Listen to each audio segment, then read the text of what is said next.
കേരളത്തിൽ നടന്നുവരുന്ന love ജിഹാദിന്റെ നേർചിത്രം Kerala story ദൂരദർശനിൽ സംപ്രേഷണം ചെയ്യുന്നതിനെതിരെ മുഖ്യമന്ത്രി പിണറായി വിജയൻ. ദൂരദർശനിൽ ഇന്ന് രാത്രി 8 മണിക്കാണ് സംപ്രേഷണം ചെയ്യുന്നത്. സമൂഹമാധ്യമത്തിലൂടെയാണ് ദൂരദർശൻ ഇത് അറിയിച്ചത്.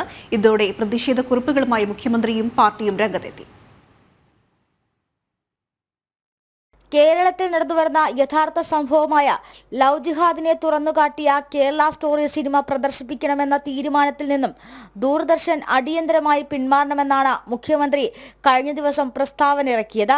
തെരഞ്ഞെടുപ്പ് വേളയിൽ രാജ്യത്തിന്റെ ഔദ്യോഗിക വാർത്താ സംപ്രേഷണ സ്ഥാപനത്തെ ഉപയോഗിച്ച് കേരളത്തെ ഇകഴ്ത്താനുള്ള നീക്കത്തിൽ നിന്നും കേന്ദ്ര സർക്കാർ പിന്തിരിയണമെന്നും മുഖ്യമന്ത്രിയുടെ പ്രസ്താവന.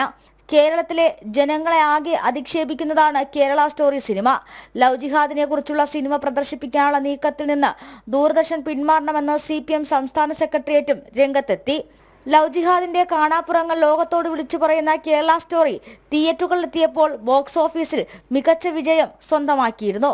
ലോകമെമ്പാടുമുള്ള ഈ സിനിമയുടെ ഗ്രോസ് കളക്ഷൻ 303.97 കോടിയായതോടെ ഇത് 2023 8ാമത്തെ ഏറ്റവും കൂടുതൽ വരുമാനം നേടിയ ഹിന്ദി ചിത്രമായി മാറി.